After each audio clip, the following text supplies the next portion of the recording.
अ, धन्यवाद देता हूँ ताकि उसकी महिमा हो और उसी का ही जय-जयकार हो। और ये प्लेटफ़ॉर्म पे मसीह वॉरियर के प्लेटफ़ॉर्म पे पास्टर विनीत लाल, पास्टर मनोवा और पास्टर जॉर्ज खोसला और सारे लोगों के लिए मैं धन्यवाद देना चाहूँगा, जो मुझे ये मौका दिया ताकि प्रभु का वचन लेकर आऊँ और प्रभु का वचन प्रचार करने के साथ-साथ प्रभु ही उस वचन का समझदारी दे। तो आइए हम प्रार्थना करते हैं। स्वर्गीय पिता परमेश्वर, हम यीशु के नाम से धन्यवाद देते हैं, आपकी दया, आपकी कृपा के लिए और आपके उस बड़े प्रेम के लिए, जो आपने हम सब पर वर्षाया है। प्रभु जी, हमारे हृदय को खोले, कानों को खोले, आँखों को खोले कि हम आपके वचन को सुन सके, समझ सके और देख सके। वचन सुनने के बाद हम वचन के अनुसार चलने वाले व्यक्ति बने, ताकि हमारा जीवन पहले जैसा ना रहे। हमारा हृदय आपके वचन को ग्रहण करने के लिए खुला रहेगा, हमारे मन के विचार बदलेंगे और हमारा जीवन सामर्थ्यवान होते जाएगा। पवित्र आत्मा, आपकी उपस्थिति के लिए धन्यवाद। और जो भी तू चाहे यहाँ पर कर, क्योंकि ये आपकी कलीसिया है और आप कलीसिया का शिरोमणि है।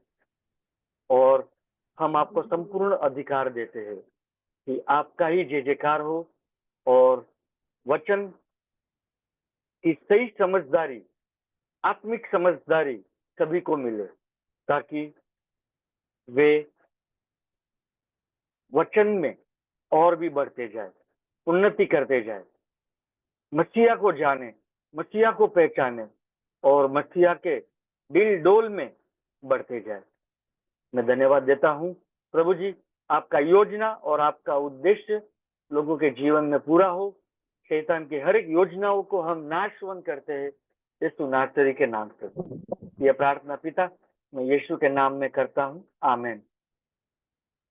आमीन। हालेलुया। आमीन। जैसे कि हमने पिछली दफा मैंने प्रचार किया था परमेश्वर का राज्य क्या है। तो परमेश्वर का राज्य हमारे हृदय में है, जो पवित्र आत्मा के द्वारा रहता है, जिसमें धार्मिकता, शांति और आनंद है। आमीन। तो अब आज का शिक्षण हम सीखेंगे कि कैसे हम उस परमेश्वर के राज्य में नए सिरे से पैदा होते। तो शिक्षण में जाने से पहले कुछ बातें मैं कोरिन्थियों से बताना चाहूंगा, जहां पर पहला कोरिन्थियों अध्याय 2 वचन 9 से पढ़ेंगे। पहला कोरिन्थियों अध्याय 2 वचन 9 से पढ़ेंगे। परंतु जैसा लिखा है, जो आंख ने नहीं देखी और कान ने नहीं सुनी और जो बातें मनुष्य के चित्त में नहीं चढ़ी, वे ही है जो परमेश्वर ने अपने प्रेम रखने वालों के लिए तैयार की है। तो यहाँ पर देखते हैं हम लोग कि ये कौन सी बातें के बारे में बता रहे पौलुस। कौन सी बातें? जो आंखों ने नहीं देखी, जो कानों ने नहीं सुनी। और जब हम पहला कोरिन्थियों 2 अध्याय 2 वचन 1 से पढ़ते हैं, तो वहां पर मसीह के क्रूस मतलब मसीह के क्रूस के बारे में बताया जाता है। और जब मसीह के क्रूस के बारे में हमें किस प्रकार समझना है, वो यहाँ पर हमें बताया जाता है। और पौलुस कहाँ से ये वचन उठाता है, मैं वहां पर नहीं जाऊंगा, लेकिन यशायाह अध्याय 64 वचन 4, वहां से पौलुस ये वचन उठाकर कोरिन्थियों चर्च को प्रचार कर रहा है कि जो आंखों ने नहीं देखी, कानों ने नहीं सुनी और जो बातें मनुष्य के चित्त में नहीं चढ़ी, वे ही है जो परमेश्वर ने अपने प्रेम रखने वाले के लिए तैयार की है। तैयार करेगा नहीं, तैयार की है। और ये बातें मसीह के क्रूस को दर्शाता है। ओके, फिर आगे हम बढ़ते हैं वचन 10 में। परंतु परमेश्वर ने उसको अपने आत्मा के द्वारा हम पर प्रकट किया। तो सबसे पहली बात यह है कि प्रकट कौन करता है? प्रकट पवित्र आत्मा करता है। और अभी समझो कि आप सुन रहे हैं, तो आपको भी प्रकट कौन करेगा? मैं नहीं कर रहा हूं, लेकिन पवित्र आत्मा ही प्रकट कर सकता है। जैसे आप समझते हो कि भाई ये कौन सी बातें हैं, हम किसके संदर्भ में बात कर रहे हैं, तो हम जब समझने लग जाते हैं, मतलब कि ये है कि वो प्रकट हो रहा है। इसलिए यहाँ पे लिखा, परंतु परमेश्वर ने उनको अपने आत्मा के द्वारा हम पर प्रकट किया है, क्योंकि आत्मा सब बातें वरना परमेश्वर की गुण बातें भी जांचता है। तो परमेश्वर के बारे में भी जानना है तो पवित्र आत्मा ही बता सकता है। और जो बातें यहाँ पर मसीहा के क्रूस में है, क्रूस के बारे में है, वो भी हमें पवित्र आत्मा ही बता सकता है। हालेलुया। और वो प्रकट करता है। और हमेशा परमेश्वर की इच्छा यही है कि वो अपने पुत्र को प्रकट करे, और पवित्र आत्मा हमारे अंदर है। इसके लिए जो भी बातें होती है वो मसीह को ही प्रकट करना चाहेगा। हालेलुया। ओके, अभी वचन 11 पढ़ते हैं। मनुष्य में से कौन किसी मनुष्य की बातें जानता है?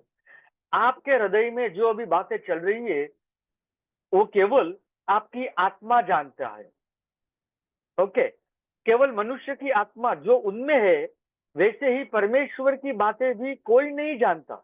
तो अगर मुझे परमेश्वर की बातें जानना है तो मुझे वो कौन प्रकट कर सकता है? वो पवित्र आत्मा ही प्रकट करता है। हालेलुया। यहाँ पर लिखा है वही केवल परमेश्वर की आत्मा। परंतु हमने संसार की आत्मा नहीं, परंतु वो आत्मा पाया है जो परमेश्वर की ओर से है। तो हमने कौन सी आत्मा पाई है? संसार की आत्मा मसीहा को प्रकट नहीं करता, लेकिन हम में परमेश्वर की आत्मा है। इसके लिए पवित्र आत्मा मसीह के क्रूस को, मसीह के बारे में प्रकट करता है, ताकि हम मसीहा की बातें जाने, समझे और उससे पहचाने भी। हालेलुया। परंतु हमने संसार की आत्मा नहीं, परंतु वो आत्मा पाया है जो परमेश्वर की ओर से है, कि हम उन बातों को जाने। कौन सी बातों को जाने?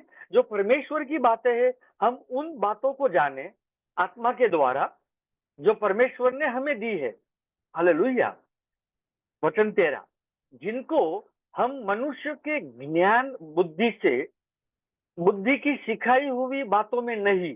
ओके, अब यहाँ पर आती है कि कई बार हम देखते हैं मनुष्य अपनी बुद्धि के अनुसार प्रचार करता है, और जब मनुष्य अपनी बुद्धि के अनुसार प्रचार करता है तो उसका अर्थ गलत ही होने वाला है, क्योंकि जो बुद्धि ज्ञान हमें परमेश्वर की ओर से मिलता है वो केवल परमेश्वर की बातें ही बता सकते हैं हम लोग। हालेलुया। वचन 13, जिनको हम मनुष्य के बुद्धि की सिखाई हुई बातों में नहीं, परंतु पवित्र आत्मा की सिखाई हुई बातों में आत्मा आत्मिक ज्ञान से आत्मिक बातों की व्याख्या करती है। हालेलुया।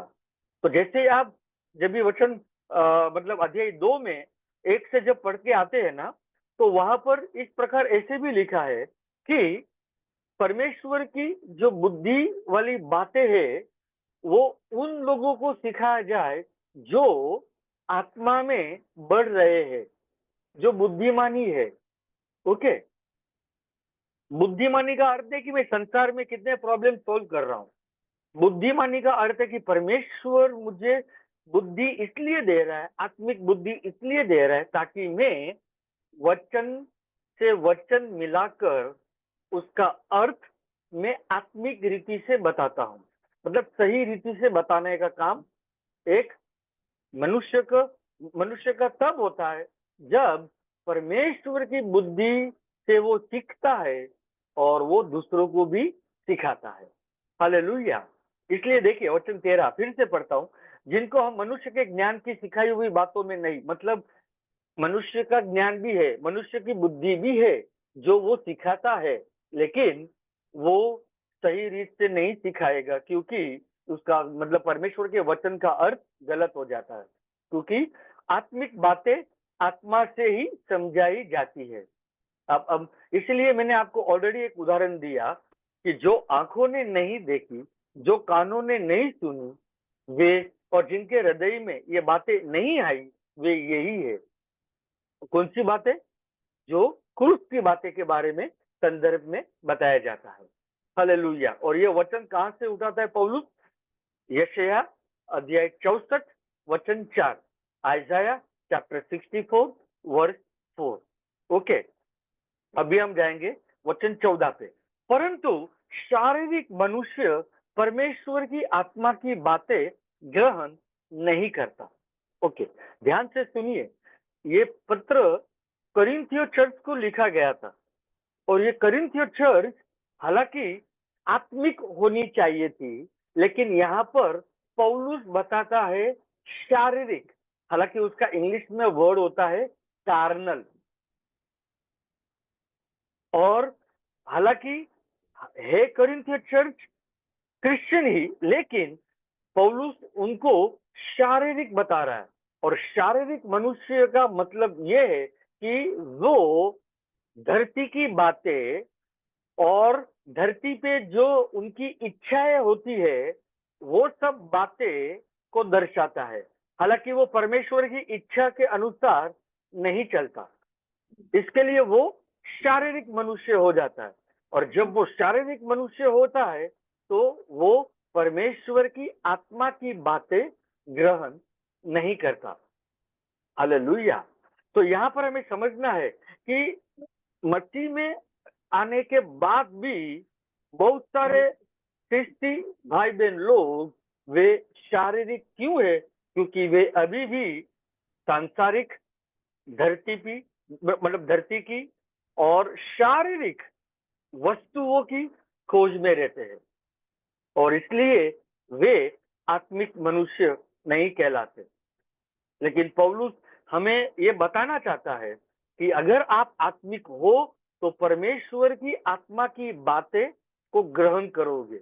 लेकिन यहाँ पर लिखा है परंतु शारीरिक मनुष्य परमेश्वर की आत्मा की बातें ग्रहण नहीं करता, क्योंकि वे उसकी दृष्टि में मूर्खता की बातें है। इसके लिए आज देखिए बहुत सारे जगहों पे मोस्टली, भाई मुझे आशीष क्या मिलेगा, मुझे जहीं पर भी जाओ यीशु के लिए जाओ, तुम आओ यीशु में तुमको आशीष मिलेगा, तुम चर्च आओ तुमको आशीष मिलेगा।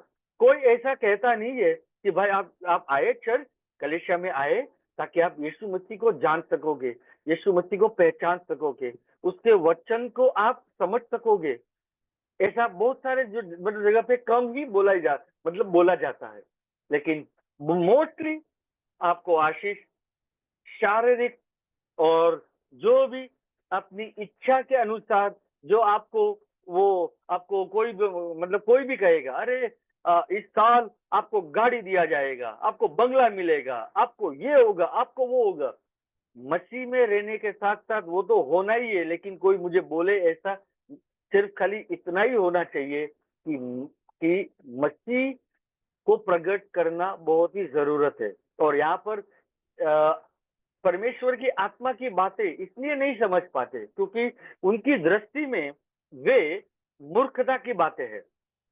ओके, फिर आता है वचन, क्योंकि और और ना वो उन्हें जान सकता है क्योंकि उनकी जांच आत्मिक रीति से होती है। तो देखिए, अगर मुझे कोई वचन प्रचार करता है तो मैं कैसे जांच सकता हूँ?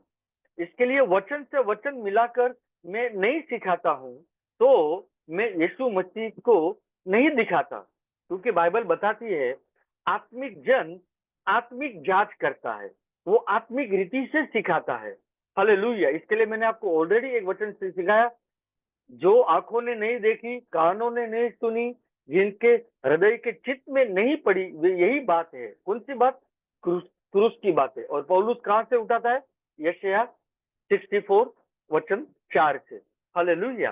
तो ये वचन से वचन मिलाकर हमें समझना चाहिए कि प्रभु हमसे कैसे बातें करता है। और जैसे आपको वो समझ आ जाएगा वचन, आप यीशु मसीह को देखते हो, यीशु मसीह के भविष्यवाणी को देखते हो। हालेलुया। ओके, वचन 14 हो गया। वचन 15, आत्मिक जन सब कुछ जांचता है, परंतु वो आप किसी से जांचा नहीं जाता। यहाँ पर बताया जाता है कि अगर मैं आत्मिक हूं तो मैं दोनों चीज जांच सकता हूं, आत्मिक भी और शारीरिक भी। जो मनुष्य की बुद्धि से कोई भी अगर वचन का एक्सप्लेनेशन आता है तो मैं जांच सकता हूँ। इसलिए मैं जहां पर प्रभु यीशु मसीह या पवित्र आत्मा का अभिषेक, चिन्ह चमत्कार होते, मैं उनको नहीं जांचता, क्योंकि मैं भरोसा करता हूं प्रभु आज भी चिन्ह चमत्कार करते हैं, लोगों को चंगा करते हैं, लोगों को आशीष देते हैं। हालेलुया। लेकिन उनके शिक्षण, उनके टीचिंग के ऊपर मैं बात कर सकता हूं। अगर जो आत्मा से नहीं आया टीचिंग, तो उसमें बढ़ोतरी नहीं आएगी। उसमें सिर्फ खाली आपका ध्यान जो है केवल धरती की बातों को ऊपर की, मतलब धरती के बातों के ऊपर ही होगी। शारीरिक बातें, शारीरिक इच्छाएं, बस उन्हीं में ही आप जकड़े रहेंगे। हालेलुया। लेकिन हमें प्रभु का वचन ये सिखाता है कि आत्मिक मनुष्य आत्मिक बातों को जांचता है और शारीरिक बातों को भी। तो कोई भी प्रचारक हो, हम उसके विरुद्ध नहीं बात करते, लेकिन जो शिक्षण वहां से आता है हम उसको जांच सकते हैं, क्योंकि प्रभु ने हमें जांचने का अधिकार दिया है। हालेलुया। इसके लिए बहुत सारे लोग प्रचारक ये डरा देते हैं। उदाहरण मूसा का उदाहरण देकर देखो देखो, लोगों ने मूसा के विरुद्ध कहा और कैसे उनका नाश हो गया। आज वैसा नहीं होता है। वैसा मूसा का उदाहरण देकर हम लोगों को न डराएं, हम लोगों को ये सिखाए आत्मिक बातें आत्मा से जांचे, मतलब वचन से वचन मिलाकर जांचे, तो ही हम आत्मिक क्षेत्र में बढ़ेंगे, मसीह को समझ पाएंगे। हालेलुया। ओके। क्योंकि वचन 16, क्योंकि क्योंकि प्रभु का मन किसने जाना है कि उसे सिखाए, परंतु हम में मसीह का मन है। हालेलुया। तो क्योंकि प्रभु का मन किसने जाना है? किसने भी नहीं जाना है। लेकिन पौलुस बताता है यहाँ पर कि हम में मसीह का मन है। हम प्रभु को नहीं सिखा सकते, प्रभु ऐसा करो, प्रभु ऐसा करो, नहीं। ना ही प्रभु को हम एडवाइस दे सकते हैं। लेकिन बाइबल बताती है हम में प्रभु हमने मतलब हम में मसीह का मन है। क्यों? क्योंकि आपका मन मसीह का मन जब एक हो जाए तो आप आत्मिक स्तर से मसीह को भी जान सकते हो और उसके वचनों को भी आप जान सकोगे। हालेलुया। तो मैंने आपको इसके लिए यहाँ पर मतलब इस दिशा में लेके आया ताकि आप समझे। अब हम जाएंगे थोड़ा एक मेन टीचिंग में कि परमेश्वर के राज्य में हम कैसे नए सिरे से पैदा होते हैं। तो यूहन्ना 3 में जाएंगे, यूहन्ना का 3 में जाएंगे, अध्याय 3 वचन 1 से पढ़ेंगे। फरीसियों में से निकोदेमस नाम का एक मनुष्य था जो यहूदियों का सरदार था। उसने रात को यीशु के पास आकर उससे कहा, हे रबी, हम जानते हैं कि तू परमेश्वर की ओर से गुरु होकर आया है, क्योंकि कोई इन चिन्हों को जो तू दिखाता है, यदि परमेश्वर उसके साथ ना हो तो नहीं दिखा सकता। तो यहाँ पर देखिए कि निकोदेमस जो यहूदियों का सरदार है और वो रात में यीशु के पास आता है। अब देखिए, रात में आने की क्या जरूरत है? वो दिन में भी आ सकता था। तो रात का मतलब है कि निकोदेमस, अभी भी तू अंधकार में है, और अंधकार में तू है तो तुझे ज्योति के पास ही आना है, उजियाले के पास ही आना है। और उजियाला कौन है? हमारा यीशु मसीह। आमीन। और आगे ये भी कहता है कि हे रबी, हम जानते हैं कि तू परमेश्वर की ओर से क्या होकर आया है? गुरु होकर आया है। अब निकोदेमस, और निकोदेमस कौन है? फरीसी है। और फरीसियों में बातचीत हो रही है, इसलिए वहां पर लिखा है हम जानते हैं कि तू परमेश्वर की ओर से गुरु होकर आया है। और क्योंकि कोई इन चिन्हों को जो तू दिखाता है, यदि परमेश्वर उसके साथ ना हो तो नहीं दिखा सकता। तो यीशु मसीह क्या दिखा रहे हैं? यीशु मसीह चिन्ह चमत्कार दिखा रहे हैं। हालेलुया। तो चिन्ह चमत्कार दिखाने के लिए कौन साथ में होना जरूरी है? परमेश्वर। लेकिन आज परमेश्वर हमारे साथ भी है, साथ में है, और आज परमेश्वर हमारे अंदर भी है। ये एक प्रगटीकरण कलीसिया को आना ही चाहिए। आमीन। तो जैसे यीशु मसीह के साथ परमेश्वर है, तो वो चिन्ह चमत्कार करते हैं। तो आज परमेश्वर जब हमारे साथ है, हमारे अंदर है, तो हम भी चिन्ह चमत्कार कर सकते हैं। हालेलुया, आमीन। वचन 3 पढ़ेंगे।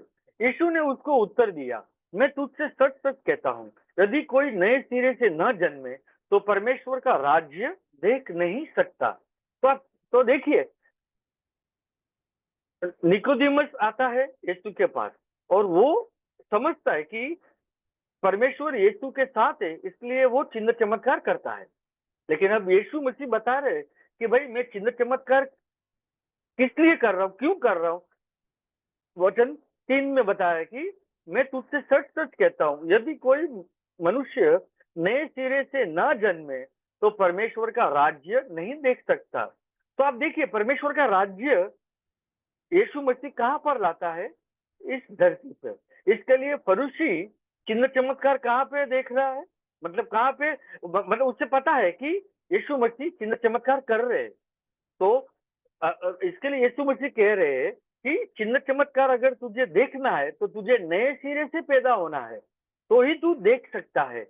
तो अब स्वर्ग में तो नहीं देख सकता ना परमेश्वर का राज्य, इसलिए परमेश्वर का राज्य स्वयं यीशु मसीह इस धरती पे लाते हैं। आमीन। ये हमें एक फिक्स, मतलब ये समझना बहुत ही बहुत ही इंपॉर्टेंट है कि परमेश्वर का राज्य यीशु मसीह इस धरती पे लाए और यहाँ पर स्थापना की, आपके हृदय में स्थापना किया है। हालेलुया, आमीन। ओके, अब देखिए वचन 4। निकोदेमस ने उससे कहा, मनुष्य जब बूढ़ा हो गया तो कैसे जन्म ले सकता है? क्या वो अपनी माता के गर्भ में दूसरी बार प्रवेश करके जन्म ले सकता है? देखिए, आज कलेशिया का प्रॉब्लम यही है। यीशु मसीह ने कहा क्या? नए सिरे से पैदा होना है तो ही तू परमेश्वर का राज्य को देख सकता है। अब निकोदेमस क्या समझ रहा है कि मनुष्य जब बूढ़ा हो जाए, वो कैसे माँ के गर्भ में दोबारा प्रवेश करके जन्म ले सकता है? तो आप देखिए, यीशु मसीह आत्मिक बातें कह रहे हैं और निकोदेमस शारीरिक बातें समझ रहा है जो धरती की है। ओके, इसलिए आज भी कलीसिया का प्रॉब्लम यही है, वे समझती कुछ और है और यीशु मसीह कहते कुछ और है। तो हमें इसीलिए इसलिए मैंने आपको एक उदाहरण के जरिए वचन से वचन मिलाना बहुत ही जरूरत है, क्योंकि प्रभु का वचन आत्मा है और जीवन भी है। हालेलुया, आमीन। तो वचन में आगे बढ़ते हुए वचन 5। यीशु ने उत्तर दिया, मैं तुझसे सच सच कहता हूँ। दूसरी बार यीशु मसीह कहते हैं, मैं तुझसे सच सच कहता हूँ, जब तक कोई मनुष्य जल और आत्मा से ना जन्मे तो वो परमेश्वर के राज्य में प्रवेश नहीं कर सकता। पहले लिखा है देख नहीं सकता, अब लिखा है प्रवेश नहीं कर सकता। तो मुझे देखने के लिए और प्रवेश करने के लिए नंबर 1, मुझे नए सिरे से जन्म लेना पड़ेगा। किसमें? परमेश्वर के राज्य में। हालेलुया, क्योंकि यहाँ पे राज्य की बातें हो रही है। जहाँ पे राज्य की बातें होती है वहां पर चिन्ह चमत्कार होना ही है। आमीन। ओके, अब यहाँ पे हम देखेंगे कि जल का मतलब क्या है और आत्मा का मतलब क्या है। आमीन। एफिसियों का 5:26 पढ़ेंगे। एफिसियों का 5:26, एफिसियों का 5:26 पढ़ेंगे। अध्याय 5 वचन 26।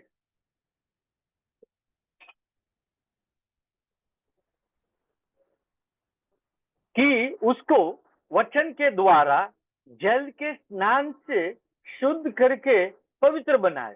किसके द्वारा? वचन के द्वारा। अभी वचन के द्वारा क्या उत्पन्न होता है? जल।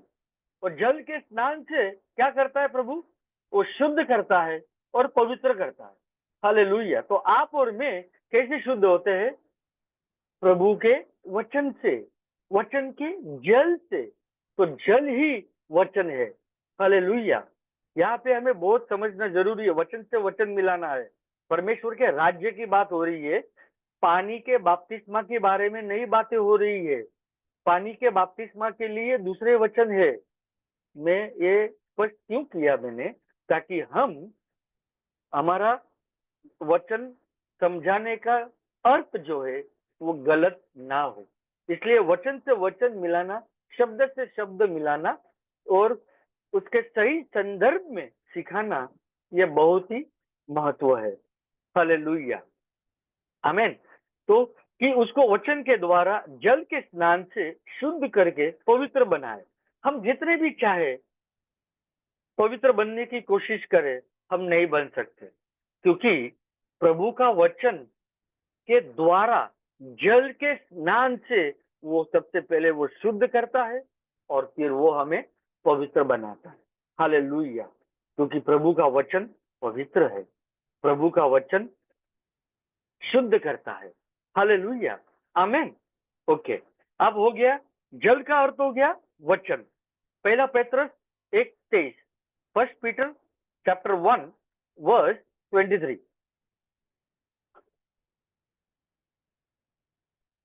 क्योंकि तुमने नाशवंत नहीं पर अविनाशी बीज से परमेश्वर के जीवते और सदा ठहरने वाले वचन के द्वारा नया जन्म पाया है। क्योंकि बहुत सारे लोग मतलब यूहन्ना 3 का संदर्भ हम देखेंगे तो परमेश्वर का राज्य सबसे मेन है, और उसमें नए सिरे से पैदा होने की बात होती है, या नए सिरे से या नया जन्म प्राप्त करने की बात होती है। और इसीलिए जल का अर्थ है वचन, और पत्रस भी हमें वही बताता है कि प्रभु का वचन जीवित है और सदा ठहरने वाला वचन है। आमेन। वो नाशवंत नहीं है लेकिन अविनाशी है। मतलब प्रभु का वचन हमारे जीवन में उसके जैसा ही काम करेगा, जैसे यीशु मसीह ने इस धरती पे सिखाए कि मेरा वचन जिसके लिए भेजा जाता है उसी के लिए ही कार्य करता है। हालेलुया, आमेन। तो क्योंकि तुमने नाशवंत नहीं पर अविनाशी बीज से परमेश्वर के जीवते और सदा ठहरने वाले वचन के द्वारा नया जन्म पाया है। आमेन। तो हमारा नया जन्म कैसे हुआ है? जल, जल का मतलब आत्मा, जल बरोबर आत्मा, सॉरी वचन। अब देखेंगे हम आगे बढ़ते हुए कि आत्मा कैसे, मतलब आत्मा के द्वारा हमारा नया जन्म कैसे होता है। आमेन। यूहन्ना में जाएंगे, यूहन्ना का 1:11 पढ़ेंगे। यूहन्ना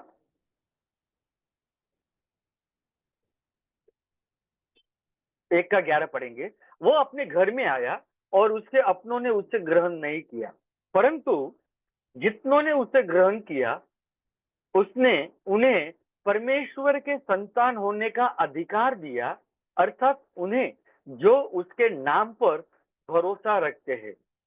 तो जब यीशु मसीह आते हैं अपने घर, मतलब अपने लोगों के पास, यहूदी लोगों के पास, लेकिन उसके अपनों ने उसे ग्रहण नहीं किया, लेकिन जितनों ने उसे ग्रहण किया उतनों को परमेश्वर की संतान बनने का क्या दिया? अधिकार दिया। तो आज आप और मैं अधिकार से कह सकते हैं कि हम परमेश्वर की संतान है, अर्थात जो परमेश्वर के पुत्र में भरोसा भी करते हैं। हालेलुया। हालांकि भरोसा काफी नहीं है, भरोसा करने के साथ साथ उसे अपनाना भी चाहिए। आमीन। उसे कबूल भी करना चाहिए, उसकी की ही आराधना करनी चाहिए। हालेलुया, आमीन। ओके, अब वचन 13, वे ना तो लहू से, कौन? अभी जो मनुष्य ने भरोसा किया है यीशु मसीह के ऊपर, और परमेश्वर ने उसको अधिकार दिया है कि तू मेरा संतान है, वो संतान के बारे में बताया जाता है। वो संतान वे ना तो लहू से, ना तो शरीर की इच्छा से, ना मनुष्य की इच्छा से, परंतु परमेश्वर से उत्पन्न हुए हैं। हालेलुया। तो नए सिरे से जन्म लेने का अर्थ, मतलब आप, मतलब परमेश्वर आपको धरती के या शारीरिक से संपूर्ण रीति से कट ऑफ करता है, मतलब निकाल जाता, मतलब बाहर निकालता है। कैसे? जैसे आपका शारीरिक जन्म में आपके माता पिता का भाग था, लेकिन आत्मिक जन्म में परमेश्वर पिता का भाग है। हालेलुया!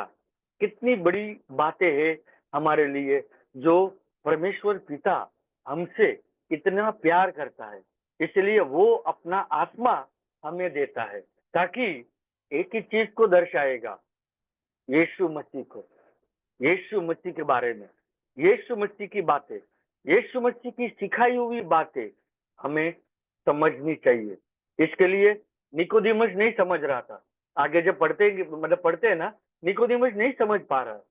इसके लिए उसकी समझ क्या थी? शारीरिक। और यीशु मसीह की समझ आत्मिक बातें बता रहा है कि तुम्हारा जन्म नए सिरे से कैसे होना चाहिए, वचन और आत्मा से। हालेलुया। ओके, यहाँ पे इसके लिए प्रभु ने तीनों चीज निकाला। लहू की बातें, लहू मतलब शारीरिक, वो निकाल दिया। शरीर की इच्छा, शारीरिक निकाल दिया ना। मनुष्य की इच्छा से, मतलब मनुष्य भी अभी उसमें कोई भी उसमें भाग नहीं है। कोई बोलते हैं ना, मैं मेरे दोस्त को मसीह के पास लाया, मैंने उद्धार दिए, मतलब मैंने उद्धार दिया। कई कई बार लोग बड़ाई मारते, मैं लेके आया उस बंदे को, और अभी वो बंदा कहीं और दूसरे जगह पे जा रहा है। तो ये सब हमें क्या बोलते, मतलब धरती की बातें, शारीरिक बातों में लेके जा रहा है। हमारा काम हम करते जाएंगे, चाहे लोग हमसे जुड़े या नहीं भी जुड़े, हमें यीशु मसीह का प्रचार करते जाना है। हालेलुया। इसलिए हमारा लक्ष्य जो ये होना चाहिए कि हम उसे क्रूस पे, मतलब क्रूस पे लेके आए, मसीह के क्रूस के बारे में बताए, मसीह के पास लेके आए, मसीह के बारे में बताए, मसीह में बढ़ाए। हालेलुया, आमीन। ओके, अब मतलब परंतु परमेश्वर से उत्पन्न हुए हैं। तो आज आप और हम कैसे उत्पन्न हुए? परमेश्वर से उत्पन्न हुए, मतलब परमेश्वर ने अपना कुछ दिया है। इसलिए हमने मतलब कोरिन्थियों में पढ़ा कि हमने संसार की आत्मा नहीं पाई है, लेकिन हमने परमेश्वर की आत्मा पाई है, जो हमको उससे मिली है। हालेलुया। और वो है पवित्र आत्मा। हालेलुया, आमीन। तो अब हम अब समझ गए कि हमारा नए सिरे से जन्म कैसे होता है, वचन और आत्मा से। और जब वचन और आत्मा एक हो जाए, तभी चिन्ह चमत्कार होता है। हालेलुया, आमीन। वचन में बढ़ते हुए, यूहन्ना 3:6 से आगे बढ़ते हुए, क्योंकि जो शरीर से जन्मा है वह शरीर है, और जो आत्मा से जन्मा वो आत्मा है। इसके लिए शारीरिक मनुष्य शारीरिक बातों पर ही ध्यान लगाएगा, लेकिन आत्मिक मनुष्य परमेश्वर की आत्मा और उसके वचनों पर ध्यान लगाएगा। हालेलुया।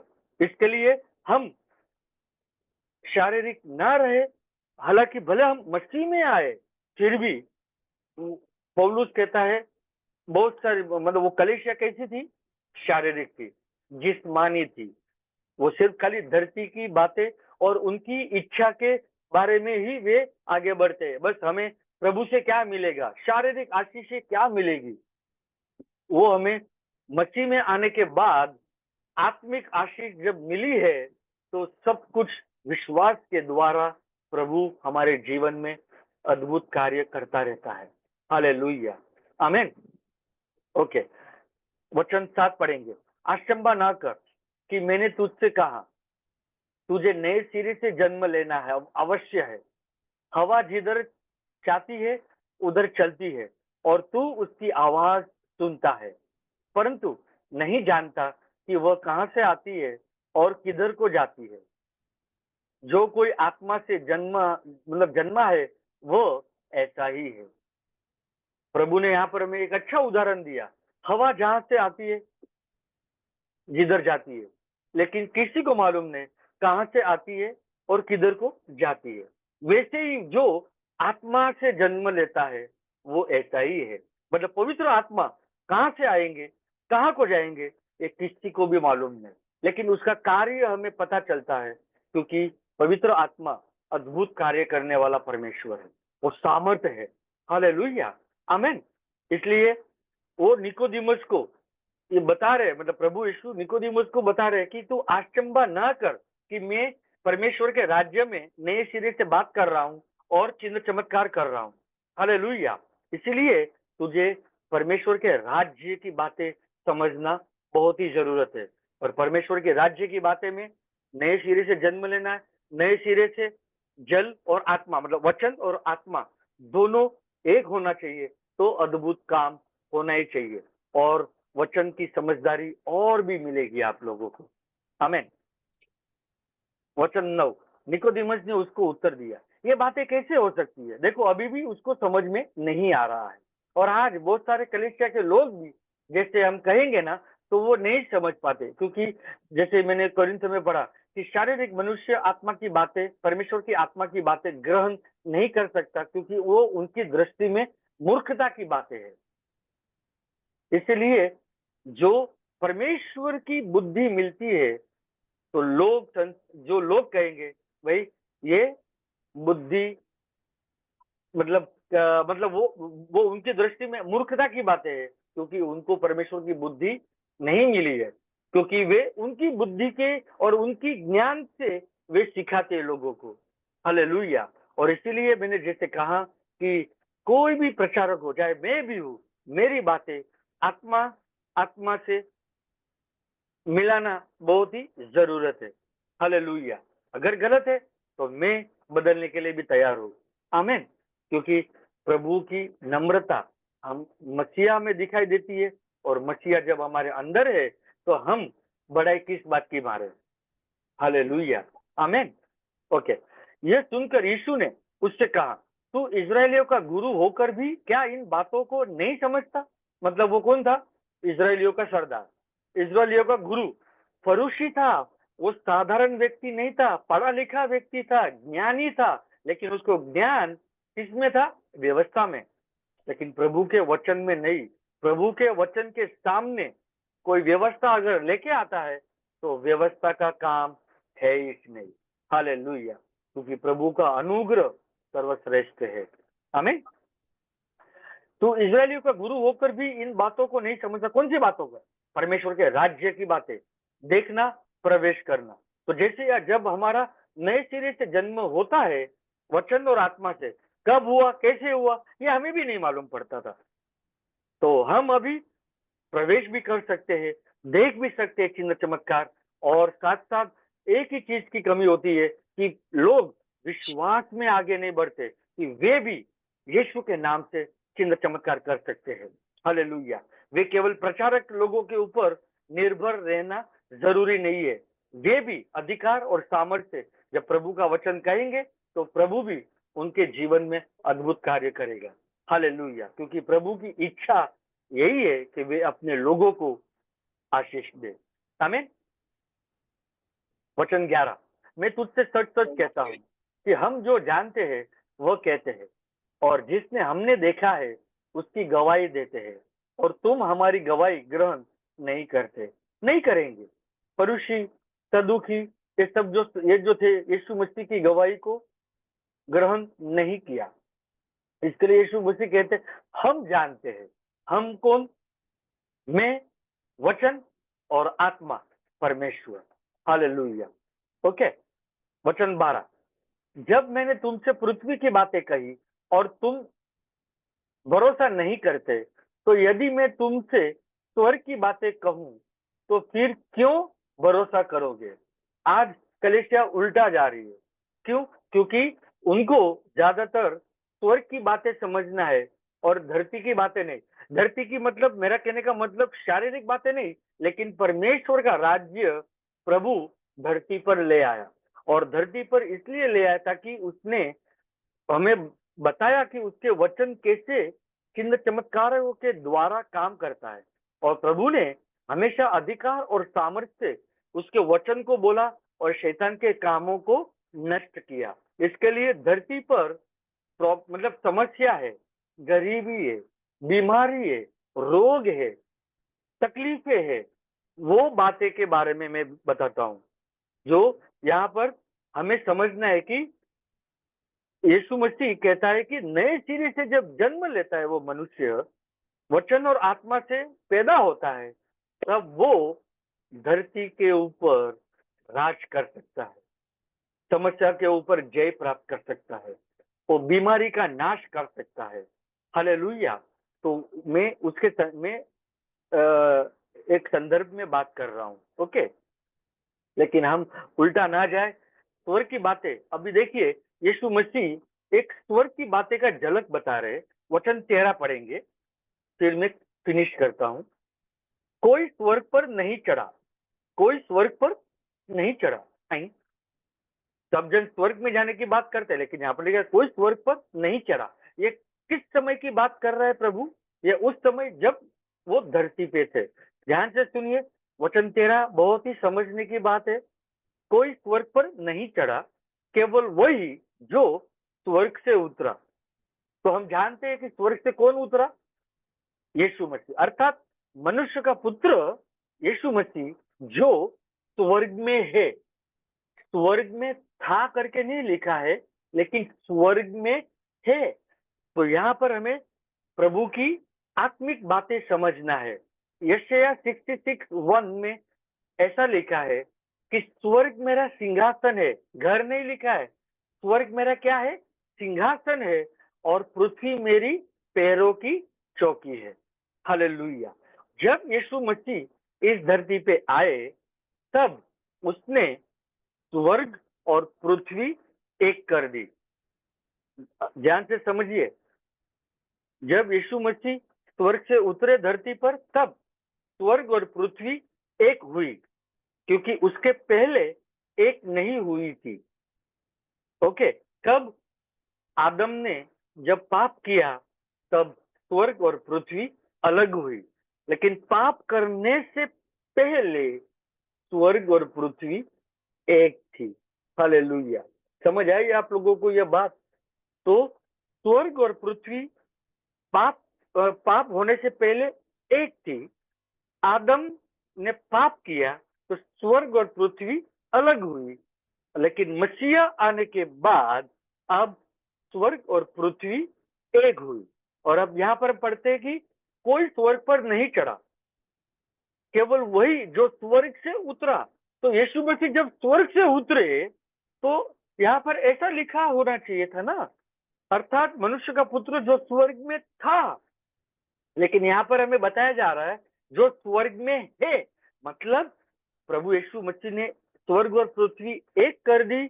और निकोदेमुस को बता रहे कि अभी मैं तेरे से बात कर रहा हूँ, मैं स्वर्ग में भी हूँ और मैं धरती पर भी हूँ। और इसके साथ में हम और एक कनेक्शन में लेंगे, एफिसियों का 2 वचन 5 और 6। एक 5 मिनट एक्स्ट्रा हो जाएगा, लेकिन प्लीज आप जरा ये वचन को समझिए, ताकि आप अगर ये वचन को समझ गए, मैं कहता हूं आप आत्मा में प्रभु को, मतलब प्रभु के वचन को समझ पाएंगे।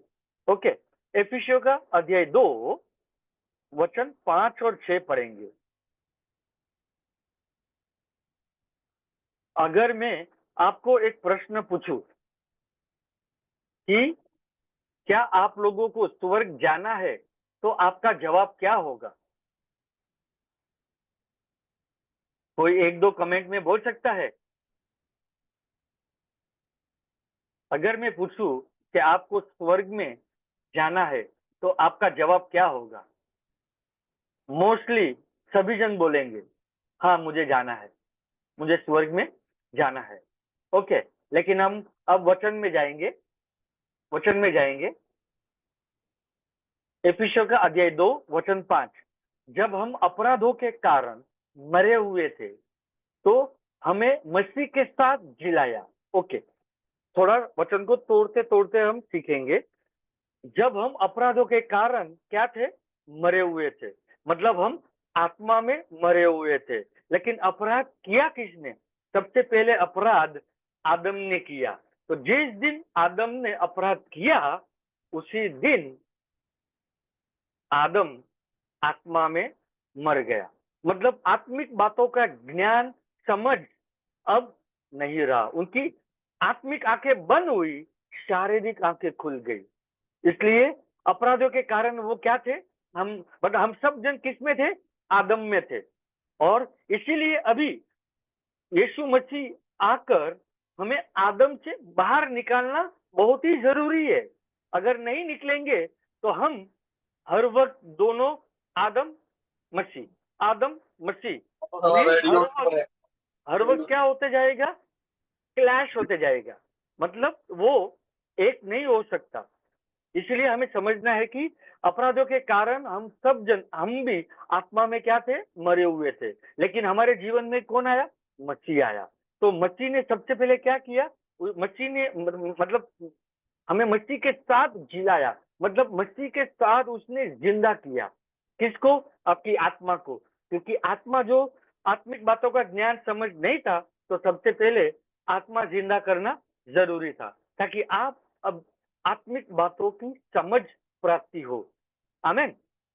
फिर कहता है, अनुग्रह ही से तुम्हारा उद्धार हुआ है। किसका उद्धार हुआ है, तुम्हारी आत्मा का। क्यों, क्योंकि उस आत्मा में अब प्रभु का आत्मा, पवित्र आत्मा निवास करते हैं। Hallelujah, hallelujah. समझ आई कि नहीं? ओके, वचन 6, और मसीह यीशु में उसके साथ उठाया। अब किसके साथ उठाया, पहले सबसे पहले जिंदा किया, फिर मसीह यीशु में उसके साथ उठाया और स्वर्गीय स्थानों में उसके साथ बैठाया। ओह, मतलब आप देखिए कि हमारा प्रभु ने इतना हमारे लिए किया कि मतलब कुछ भी बाकी नहीं छोड़ा। सबसे पहले मरा हुआ था तो जिंदा किया, जिंदा होने के बाद उसको उठाया, उठाने के बाद उसने स्वर्गीय स्थानों में बिठाया। तो इस वक्त आपकी जगह आत्मा में यीशु मसीह के साथ है, स्वर्गीय स्थानों में। हालेलुया। तो हम अब स्वर्ग जाते नहीं है, क्योंकि हम ऑलरेडी स्वर्गीय स्थानों में यीशु मसीह के साथ बिठाए गए हैं। हालेलुया। तो अभी स्वर्ग दूर नहीं है। स्वर्ग सिर्फ खाली मेरा ये दिमाग से, जो मन है, जो हेड है, उसके ऊपर ही है, क्योंकि मैं आत्मा में उसके साथ बिठाया गया हूँ। इसके लिए हम स्वर्ग जाते नहीं, क्योंकि ऑलरेडी प्रभु ने हमें स्वर्गीय स्थानों पे बिठाया है।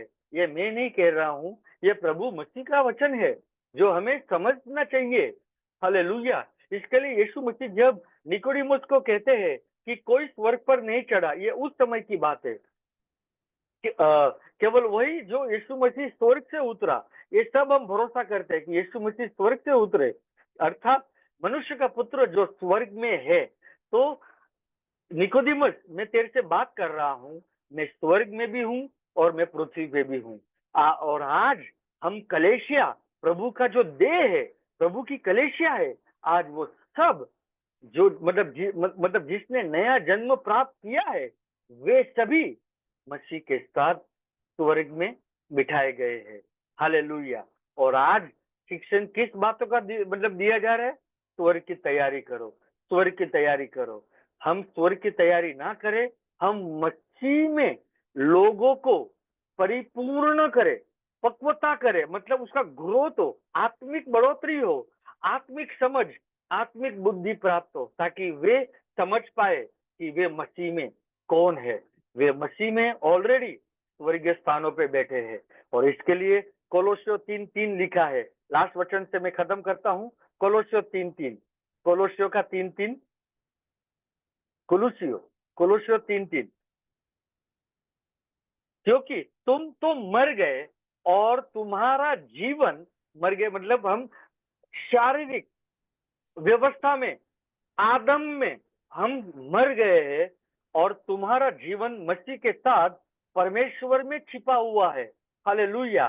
तो हमारा जीवन मसीह के साथ परमेश्वर में छिपा हुआ है। तो परमेश्वर के दाहिने हाथ कौन बैठा है, यीशु मसीह। और जब आप मसीह में है और मसीह आप में है, तो आप भी स्वर्गीय स्थानों में मसीह के साथ बिठाए गए हैं।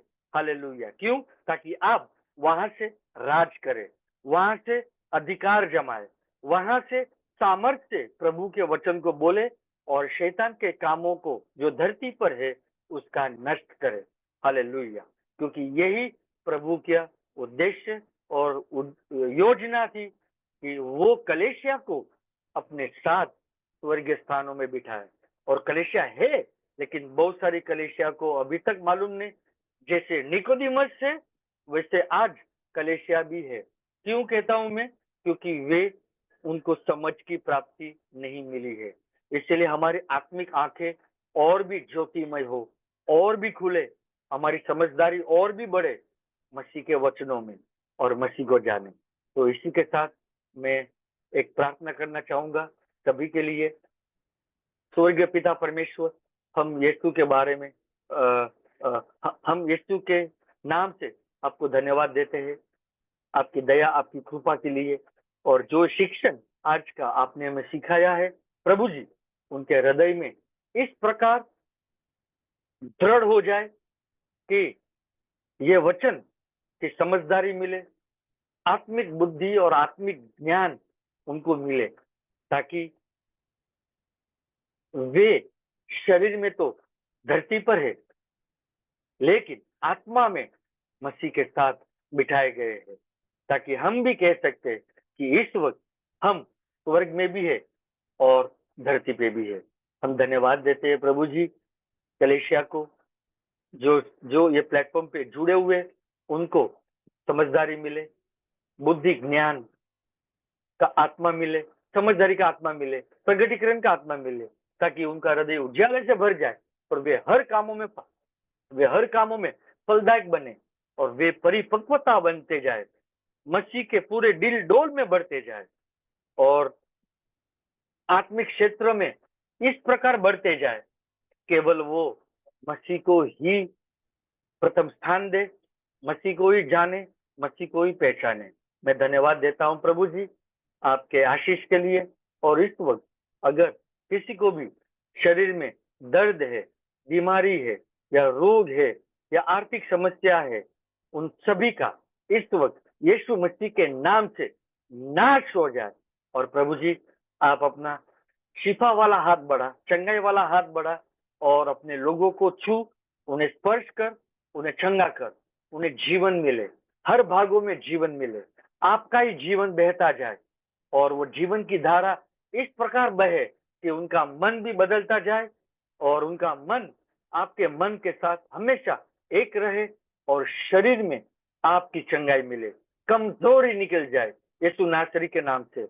हर एक प्रकार की बीमारी, जो भी बीमारी का नाम है, आपके नाम से कोई ऊंचा नाम नहीं है, केवल आपका ही नाम यीशु मसीह सबसे ऊंचा नाम है। और हम धन्यवाद देते हैं, उस नाम को हम पहला स्थान देते हैं। उनके शरीर में हर एक बीमारी, जो भी बीमारी का नाम है, diabetes, arthritis, joint pain, cancer, TB और माइग्रेन, जो भी किडनी की प्रॉब्लम, जो भी लंग्स की प्रॉब्लम, इंटेस्टाइन की प्रॉब्लम, गैस की प्रॉब्लम का नाश हो जाए यीशु नासरी के नाम से। और मैं धन्यवाद देता हूं प्रभु जी, आपका चंगाई वाला हाथ उन्हें स्पर्श करे, उन्हें चंगाई मिले। मैं धन्यवाद मैं देता हूं प्रभु जी ये मसाया वॉरियर के प्लेटफॉर्म के सभी लोगों के लिए, पास्टर लोगों के लिए धन्यवाद देता हूं, ये अवसर दिया ताकि आपका नाम ऊंचा उठाया जाए और मसीह के पास ही हम लोगों को ले आए। धन्यवाद प्रभु जी, सभी को आशीषित करने के लिए, चंगाई देने के लिए धन्यवाद, और उनके आर्थिक समस्याओं का भी नाश हो जाए यीशु नासरी के नाम से। मैं धन्यवाद देता हूँ प्रभु जी हमारी प्रार्थना सुनने के लिए। ये प्रार्थना पिता हम यीशु के नाम में करते हैं, amen. Over to pastor Vineet Lal.